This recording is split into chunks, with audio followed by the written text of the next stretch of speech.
Hi everyone. Welcome back to Main Character with Yasmin. I'm your host, Yasmin. Although I might not sound like me, it damn sure looks like me. If you're listening to this, I do look the same, baby girl. I do look really good. But I've been suffering in silence. You guys, I'm not going to show you right now, but I literally just coughed up Shrek's kids. So that happened. So that just happened. I have had the flu. I know it sounds like I've literally been dying. No, I'm fine. But asked me that 72 hours ago, I thought that was my last day. I thought, okay, so heart disease is the number one killer in America. Yeah, I'm dying of the fucking seasonal flu. Like, all right, amazing. Well, COVID happened 3 years ago, but I'm me sounding like a COVID denier. It was only 3 years ago. I got the vaccine over Thanksgiving, and here I am getting the flu. So does the vaccine even fucking work? I realize as I'm saying that, I sound like an anti-vaxxer. I'm not an anti-vaxxer. I believe in the vaccine, but also if it works, why don't I bust rhymes? I just can go on and on. It's been a long couple days. It's been like a solid 5 days of me feeling like doo-doo, poo-poo, pee-pee, horse poo. Thank God for my girlfriend. She was on the phone with me from me crying, shivering, sweating, throwing up, blah, blah, blah, up and down. Like because it's very isolating and lonely, like getting sick. And also like I'm such an extroverted person. So when I don't see people for like multiple days, I'm like, what the fuck's the point of life? And on top of that, I feel like starting the new year off being so sick when like I came back to New York early so I could like go to open mics, see some friends, like really get settled with my apartment again, do some job interviews, submit some stuff that I had to do, X, Y, and Z. And I was like, this completely stopped me from doing everything. Like this set me back, this set me back a year because it set me back till I was like, well, I didn't get anything done this year. And I know it's only been a week, but I'm like, what the fuck? Like, I think like getting older, you realize like, damn, getting sick is like actually really shit. Anyways, and I quit like nicotine all during this time where I'm like wanting to vape so badly, even though like I'm on the verge of bronchitis. And I'm like, this is what addiction looks like. So I was going to make a joke, but I realized not funny. Maybe some comedians should learn a thing or two. When they realize some shit's not funny, they don't fucking say it. I'm looking at the Golden Globe host. Let me see his fucking name. I fucking knew it was you. So, here's the thing. I'm going to give you guys a debrief of the week. Debrief of the week. I'm going to give you guys a debrief of the week that is so big that we should all talk about. Okay, number 1, Saltburn. All I have to say is, auga, auga. Number 2, the Golden Globes. Joe Coy, don't.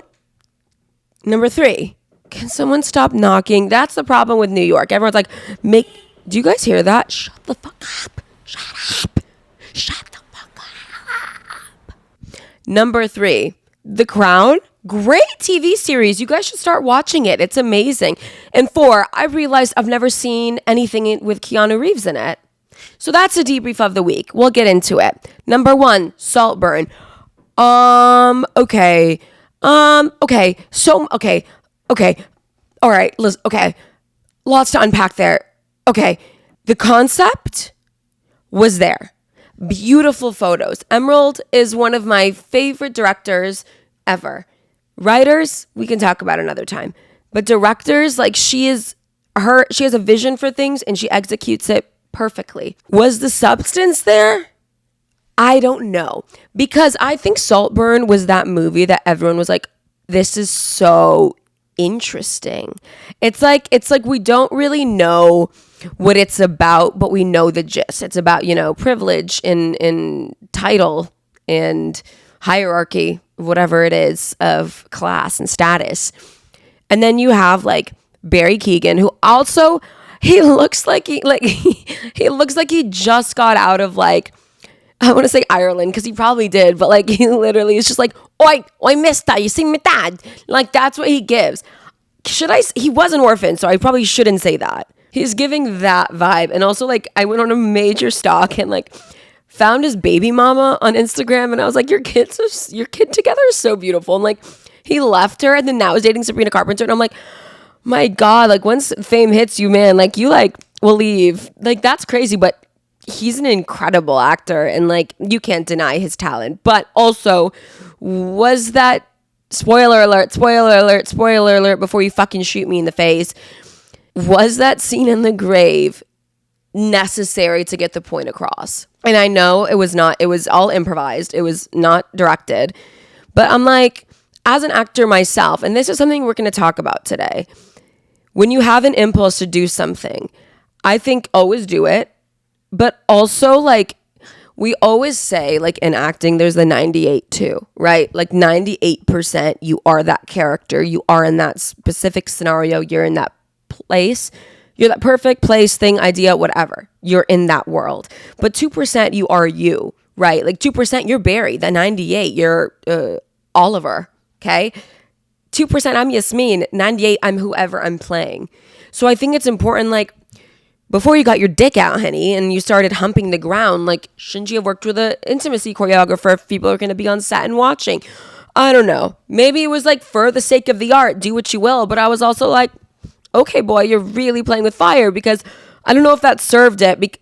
But maybe it did. Maybe that whole point of us watching him fuck the ground was that he's so desperate for validation and acceptance and title, that he just wants to, he wants to be Felix. He wants to fuck Felix, even if he's dead. I have no idea. But that was interesting. Jacob Elordi, he's so talented. You guys, he is so talented. Him with the eye piercing, I was like, should I get an eye piercing? Carey Mulligan's one of my favorite actors of all time. The short leash that Emerald Fennell has on Carey Mulligan is insane. She's like, Promising Young Woman, come here. Saltburn, come here. Next project, come here. Rosamund Pike, enough said. Literally enough said. Okay, moving on to the Golden Globes. The Golden Globes. Oh, Joe Coy. Anyone know who that is? Crickets. And I know this is going to come off mean, but I don't care, because I'm so sick and tired. I'm so sick and tired of people saying, like, why are you taking offense to it? Why are you being so sensitive? I'm not. I'm just giving you, from one comedian to another, the honest truth. And if you're saying I'm sensitive, boy, buckle the fuck up. First of all, who even are you? Second of all, I genuinely just don't see the point of that entire monologue that he made.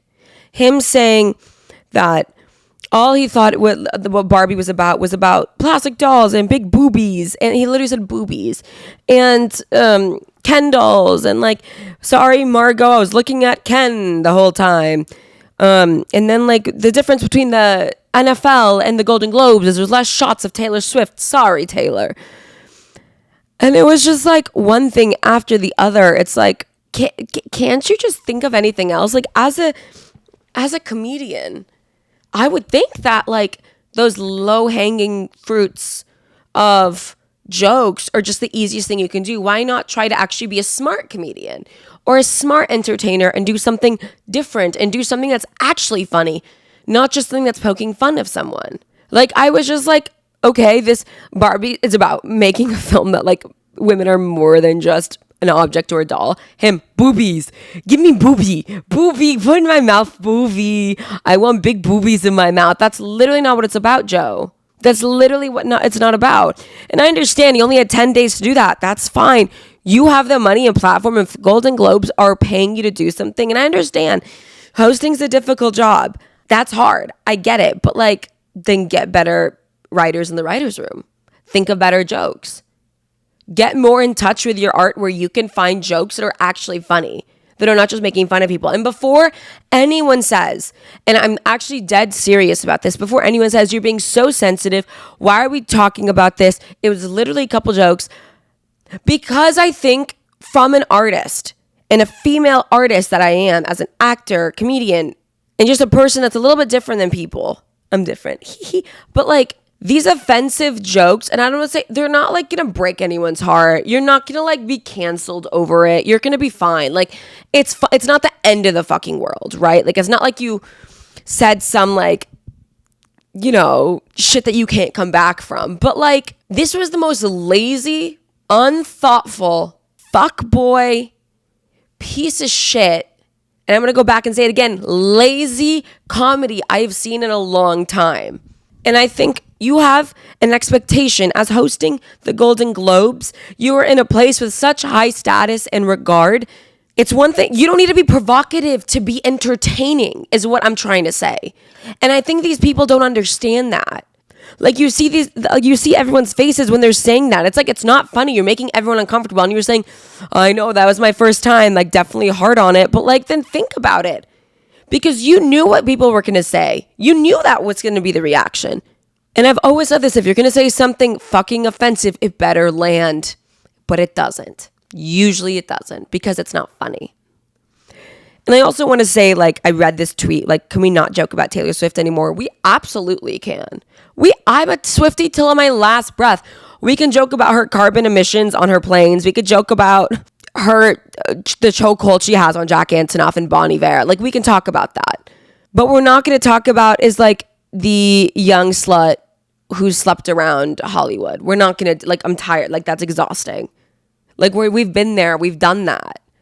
And I think that is my biggest problem with these Hollywood people, these comedians. They want to just take like all these stereotypes and the things that are just so obvious that like are preconceived notions or opinions that we've had on other people. They're just going to still continue to say it because I think it's just laziness. You can't think of anything else. I also, on top of that, I went last week. This is just a sidebar to the Gaza and Sudan aid benefit concert. And I saw like Daniel Caesar, Claro, Omar Apollo perform. Eliana, Rami Youssef did like a little bit of his special that's coming out. I did not record it because in good faith, I'm not going to record someone's show without it coming out. And it was hysterical. It was smart comedy. It was provoking comedy. It was controversial comedy without being offensive. Joe Coy, take some notes. Got it? Good. Next thing on the docket, I've never, ever watched anything with Keanu Reeves. And I was texting my friend about it. And she's like, babe, you need to watch Girls. And I was like, okay. Because I posted I've never watched anything with Keanu Reeves in it. And she was like, you need to watch Girls. And I said, wait, Keanu Reeves is in Girls? And she goes, yes, he's so amazing in it. And I go, wait, no, you mean Adam Driver? It's the way that two men with black hair, long hair, white, tall men, average looking men are literally the same. Great actors, both of them, but they're the same in our eyes. I forgot what the last thing I talked about was in my debrief of the week, but it's been a rough one with the flu.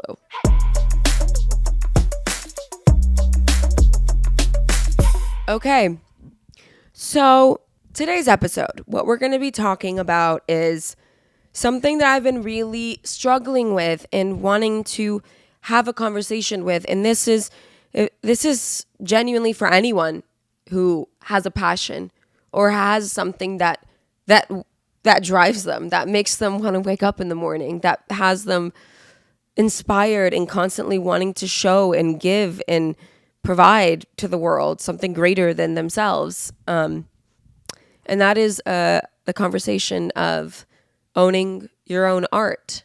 So if you are a dancer, an actor, a painter, a singer, a musician, a writer, a doctor, project manager, a lawyer, a barista, doesn't matter what the hell you are. If there's something that you're passionate about and that you care about, that's your art. Let's talk about it. For a while, I've been thinking, as an artist, I've loved acting and creating something bigger than myself since I was a kid. I was in theater school. In high school, I was in a theater class. I was in every play, every musical. I went to university for theater. I studied abroad for theater. I'm an actor now. I'm a podcaster, which is my own art. I am a comedian. I overall, I'm just an artist. If there's anything about me, I'm just a girl. This episode is specifically going to be for people who are in the creative industry because it's hard. It's really hard. Not feeling like you're doing enough, or feeling you're burnt out, or feel like you're getting 1,000 no's into your, like, doors being slammed into your face, or that you're a disappointment, or that you have to decide to have a career that's going to give you money all at once, or you're going to have to work hard and not get money for a while if there's even a possibility that you might actually get your shot, or that you fit the picture or the mold of what something that you want looks like, or then it doesn't, and then also change and growing. And I feel like when you're in the creative industry, you're constantly being told that you're not enough and that you could be doing more, or you could be doing less, or you should do this better. Well, this is how you should actually. It is never satisfying, and I don't think you get validation a lot. But I think there's also a side to it that I want to talk about today, of how to find validation and satisfaction from within your own art, rather than getting it externally. I just want to do a background of what got me into acting. When I was younger, I always used to want to do performances in front of my family. It would start off of, I would do impersonations and impressions of like different family members or actors in front of like all my family. Like I would just like get in the living room and be like, this is what my dad sounds like, hee hee, and I would just do it. And then as I got a little older, and I'm thinking like 10 years old, like my cousin and I would write these short plays. We'd go on like the old iMac and just like write, like, this is based in Herbert Hoover High, before we're even in high school or middle school. And we would just perform these plays, and my uncle and my dad would be in the middle like, can we go to the bathroom? And we'd be like, no, we're performing. And it was always so liberating to perform that I was like, maybe I actually do kind of like this. And I would take acting classes in my middle school, in high school, in everything. And it was so gratifying. And then I went to college to do it. But before that, actually, I want to tell you about my time. And this will go into why I chose this route and why I chose to become a professional actor. When I was in 8th going into 9th grade, I think, I met Bradley Cooper. He was in Williamstown doing the Williamstown Shakespeare Festival, and he was doing the Elephant Man, playing the Elephant Man. And I remember I was so young, I was in my Abercrombie and Fitch shorts, and I was like, I need to meet him. My uncle was like, I just saw him at the gym. We had a brief talk. He's on the track right now. I'm picking you up in 5. I go to his car. I was picked up in 5. I go and I'm like, this is my one fucking shot. Do not fuck it up. It was so Hamilton. I'm not throwing away my shot. I walk up to him and I go, hi. Oh my God. Oh my God. The most piercing, I can see it. Why am I blushing? Most piercing of blue eyes I have ever seen. Anyone with blue eyes ever, it's kind of scary.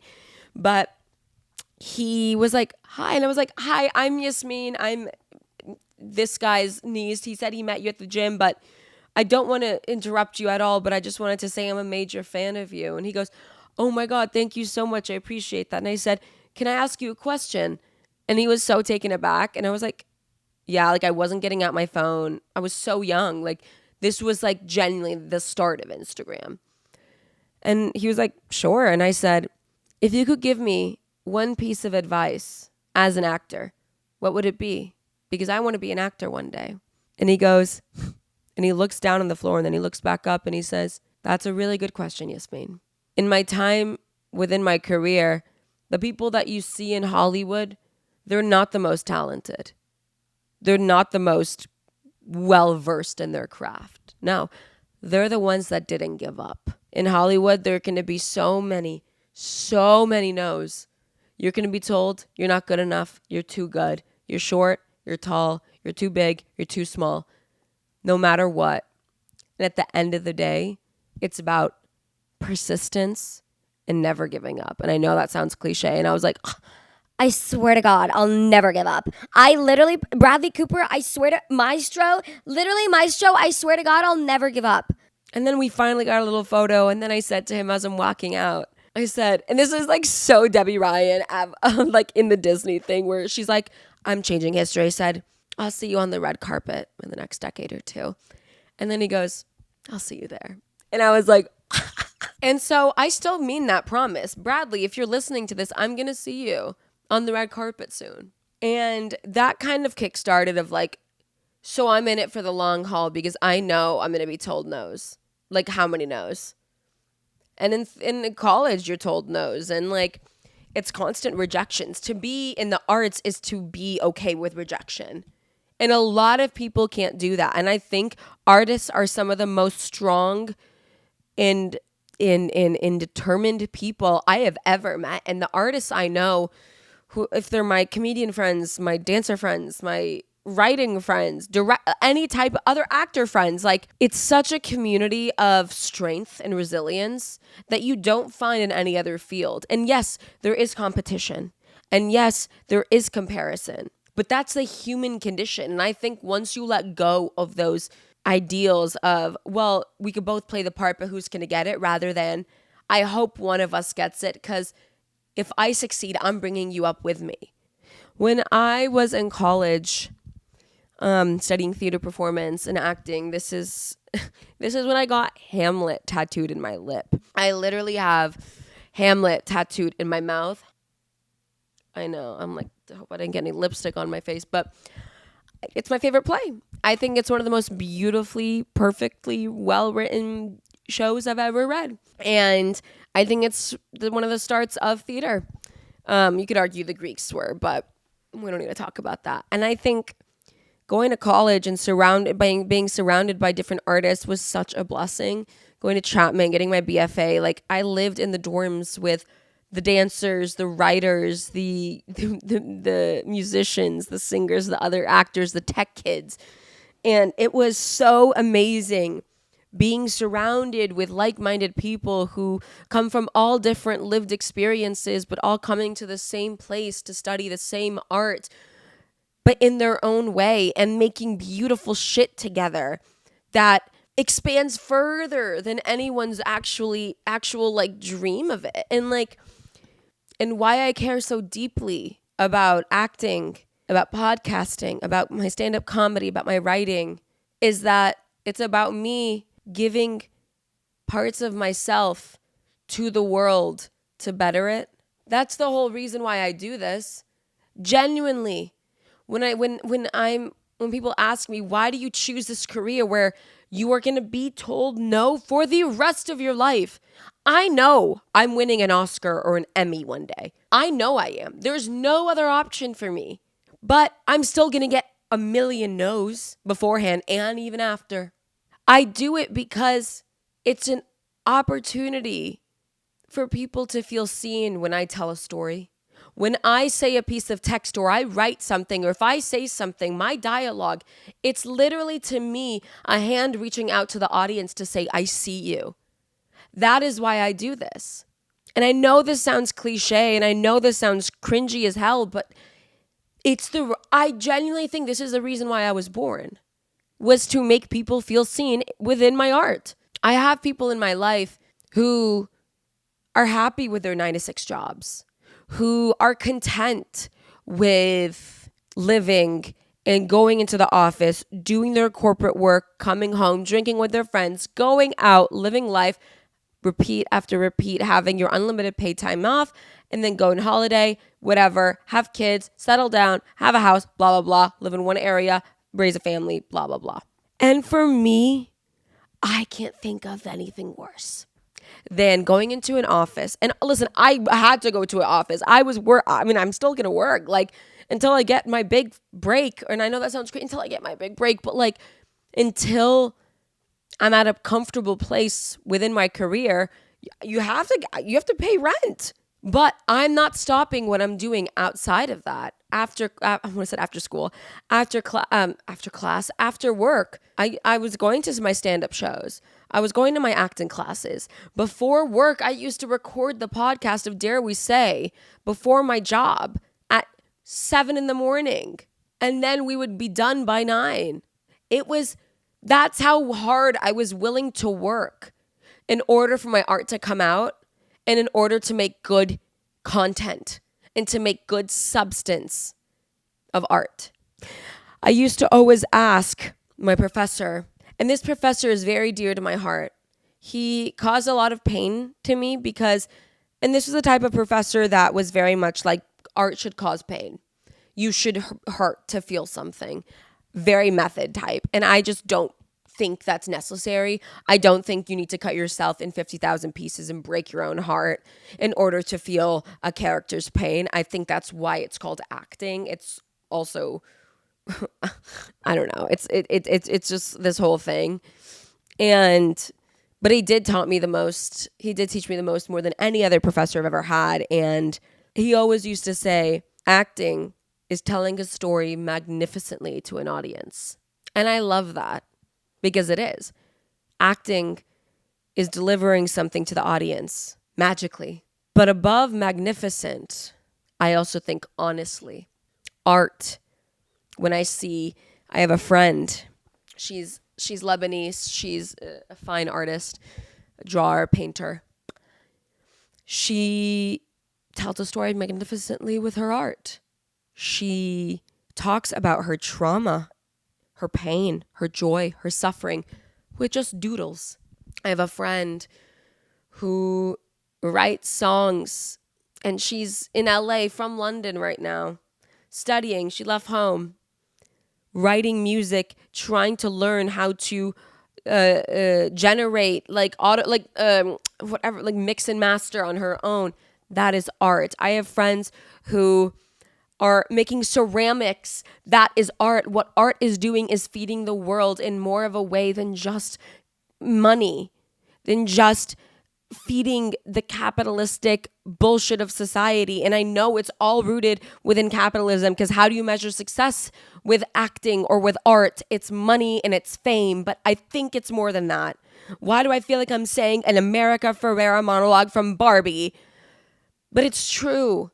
Also, I've started Ugly Betty, another thing. But I think that's what acting is. And that's why, and we'll touch on this in a sec, but I think that's why I got so angry at Joe Coy's Golden Globe hosting. Because I was like, you had a chance to do something so magnificent. People would kill for that role, and you squandered it to be the man. I don't do well with people who take advantage of their opportunity. And I know this is a bit of this sounds like a Joe Rogan podcast. I don't even know what a Joe Rogan podcast sounds like, but it sounds like this. And I don't do well with people who don't know their privilege. And that's in the industry and out of the industry. I don't do well with you.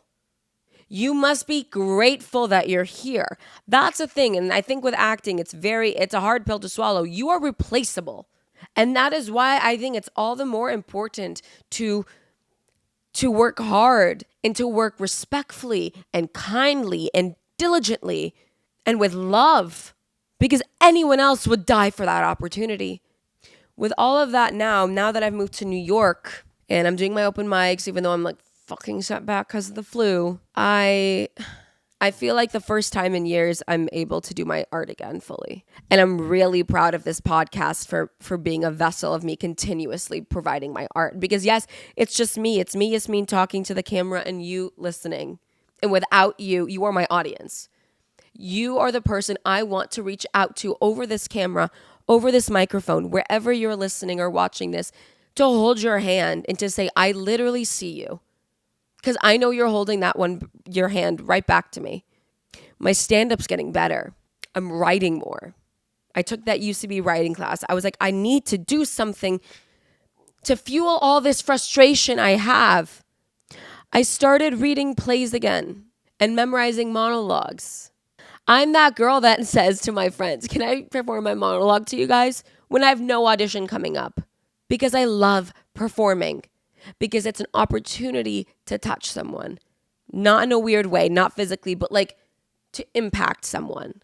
I read Antony and Cleopatra, Shakespeare's play.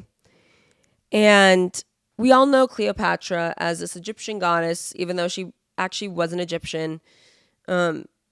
She came there from Europe, but let's just say back in the day, Shakespeare didn't know that. And I'm doing her monologue, "Sir, I will eat no meat. I'll not drink, sir." And scene. Thank you so much. No, I'm doing that monologue for an audition I have coming up, a couple of big auditions. And I feel so touched by it because it's the first time I feel like in actual history, and not trying to make a point, but like it's like a strong Arab woman who doesn't need a man, who doesn't need anyone, because she's Cleopatra. She is Cleo fucking Patra. She has pyramids. She has the land of Egypt. The Nile runs in her veins. She is a woman with status without marrying. Shakespeare, that's feminism. That is lit. Where are my feminists at? That's feminism. And that's why I love it so much, because people look at Middle Eastern women as something that they don't speak for themselves. They let the man speak for them. They have no backbone. They are just there. They're pressured. They're victims, blah, blah, blah.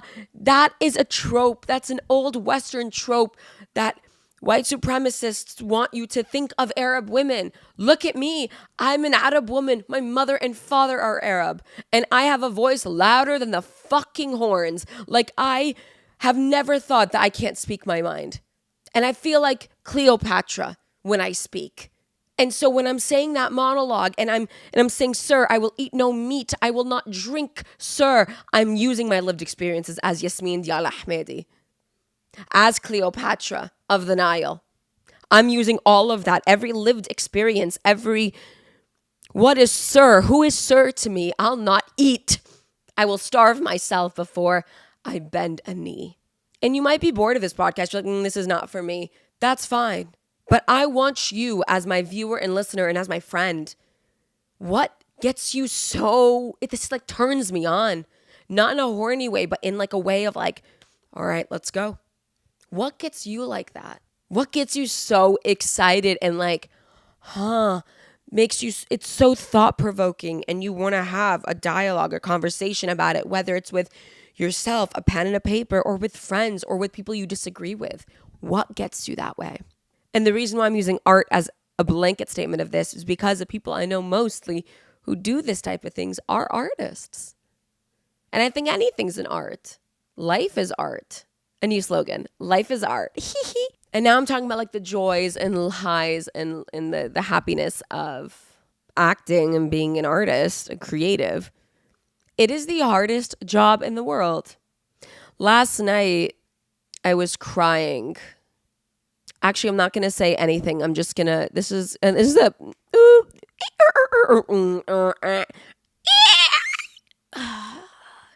we are stopping right here for a sec. I want to input this video I made last night because I was like, I'm going to feel vulnerable.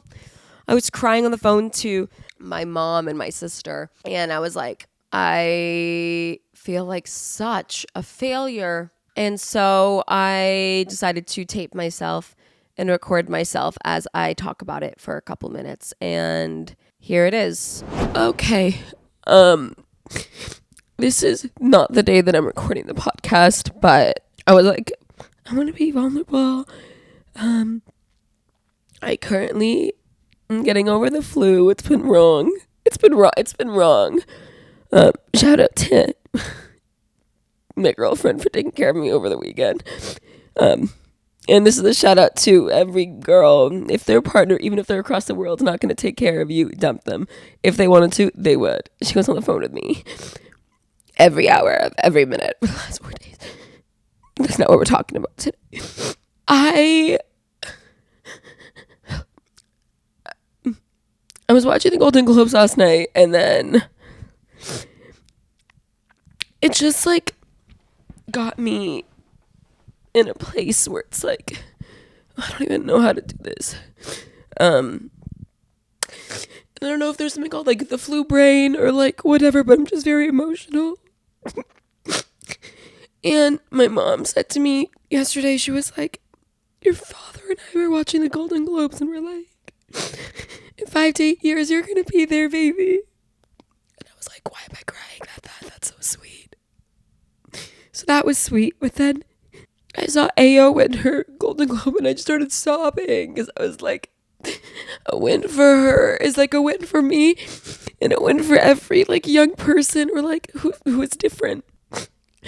And then I saw that fucking like that comedian Joe, whatever his fucking name is, like host it and just disrespect women like time and time again. It's like, and I know it's so stupid to cry over that, but it was like you watch the Barbie movie and all you got was plastic boobs. And they say women are idiots. What the and I know I shouldn't be crying. I'm doing this right now for everyone to also know, like, on social media I put up front, like, I am a bad bitch. Like, nothing can stop me from my career of being a world-renowned, ethical, kind, giving artist, actor, podcaster, comedian, writer, producer. I'm everything. But also there are times where I just feel like the biggest fucking failure in the entire world. And sometimes like I won't watch award shows or watch good movies because I was like, I could be there. Why am I not there? And I know this will pass. I know I'm going to be fine tomorrow when I actually film the podcast. But this is to every single person, no matter where you are, that you fucking got this and you're not alone, and we all feel that way. And I know this is so cringy to be like, you're not alone, but like actually you're not alone.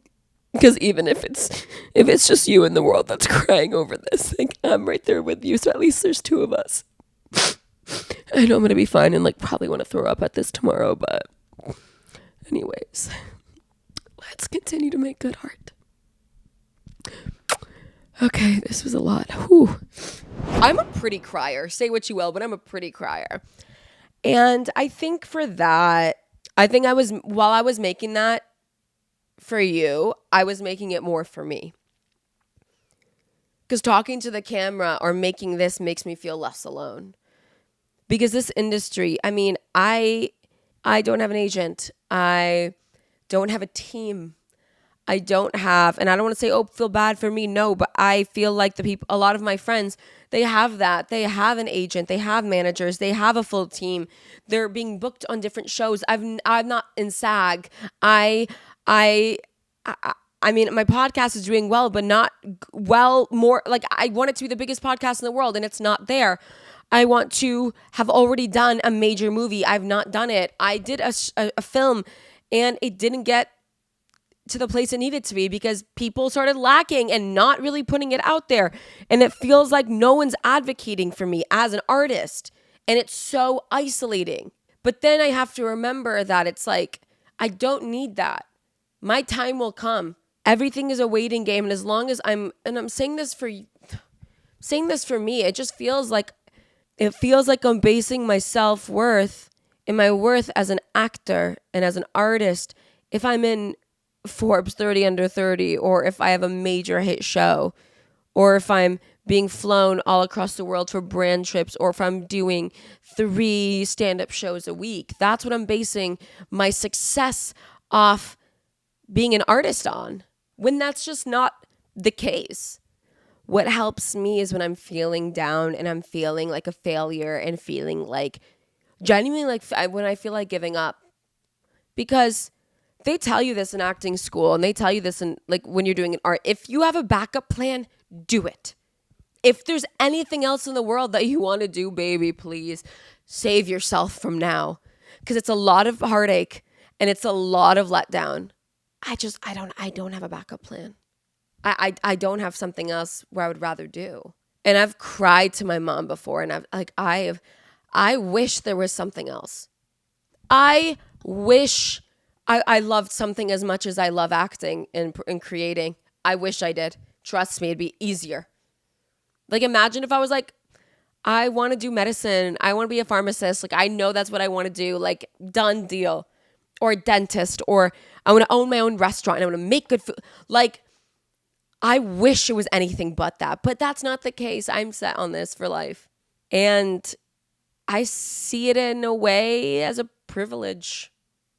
That what a blessing it is in my life that I know what I want to do. When people will go their whole lives not knowing what they want. And that's also okay.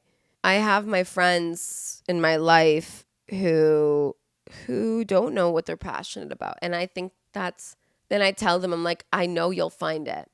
Because they feel like a disappointment when they don't have a passion, but they have that job and they have that security. I feel like a disappointment because I'm not moving forward in my career. I don't have that job. I don't have that security, but I have that passion.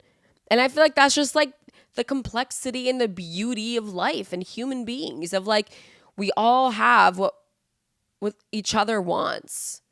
Also, I just thought about it. I think I'm gonna make lemon pasta for dinner tonight. Okay, that sounds really good. If you're feeling like you're almost gonna give up on what you want in life and the art that you have created all these years, you just feel like this is it for you because you're so exhausted of rejection. You feel burnt out. You feel like you're not enough, or you feel like you're disappointing your family or disappointing yourself. I'm never going to say don't do it. Because genuinely ask yourself, is there a backup plan? If so, do it. But if there's not, and you know this artistry, it literally could be anything. It could be whether it's acting, singing, dancing, or becoming a lawyer or a doctor or an engineer, whatever it may be. Do not give up on your dreams. I sound like a chuggy mother in Aspen. Don't give up on your dreams, honey. I don't even know what accent that was, but I'm just saying, if you don't follow your dreams, you will never, ever find out what if I made it. Because you look back on life on your deathbed, not with how much money you have, not with the clothes that you buy. And this is something I need to fucking remember, but it's with the legacy you had. It's with the memories you made. It's with the impact you've made with the people around you in the globe. You don't want to remember and say, I should have kept going. And if you think you might, then that means you keep going. So I hope this was your push to keep it pushing a little bit longer. Like, don't give up. Another world of this is burnout and feeling like you're not doing enough. I'm just going to put this straight, and some people will disagree with me on this. You can always be doing more. I feel like a failure if I don't do things every single day for my craft. But I don't think I'm a failure, but do I think I've spent my time wisely if I didn't do something? No, I don't. And I do think rest is important. Obviously, I'm paying the price. I've been having the flu for 5 days, so I haven't done anything for my career. And I do feel like I wasted it, but also I'm sick, so it is what it is. But I think I'm in that tough love boat where it's like, if you feel like you've done enough, do more.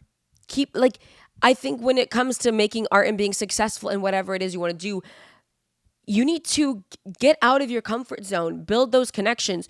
If you're, let's say, for example, you want to be an influencer, or you want to start your own beauty brand or whatever, I think you start DMing people that are in the industry and ask for a coffee to pick their brain. You go to these mixers and you start networking with people. You continuously post about yourself. No one will advocate for you like you will advocate for you. Ask people for their highs and lows and advice that you would have. I think mentorship is a really big thing in any field. And I feel like Gen Z, our generation, we don't rely on mentorship as much as we should. And so that's why I'm saying, like, and I don't know if this is advice, but like, obviously rest, take your time, like treat yourself with kindness and love, but like, don't ever half-ass anything you do. And if you feel like, oh, well, I just did one thing today for my career, do more. Don't bend over backwards for it. But like I said, like, it's Bradley Cooper said it best. It's not the most talented. It's who worked the fucking hardest. Anyways, this episode was brought to you by 25 years of being on this earth to provide one thing and one thing only, and that is impact, positive impact. I hope you find something, a passion one day that means just as much as acting to me for you. I don't know if that was grammatically correct, but I felt like that was so cunty. I think without art, life is meaningless. I think there's beauty in every single thing in the world, and I think that's art in it of itself. And I think the less we become affected by art, the less human we become. And I'm seeing a lot of that in the world, a lot of that. And so if there's anything that you get from this podcast or this episode today, is to be affected by things. Let art affect you. Make art. Even if it's stupid or even if it's a failure, make it. If you don't like it, do it again. In every single human being, there's art in there. It's only a matter of time before it comes out. I'm sending you love. I'm going to go take NyQuil, and I'll see you next week. Bye. Make sure to like, subscribe, download all future Main Character with Yasmin episodes, and major thank you to our incredible editor and producer, Max Shepardson. I'll see you next week. Bye.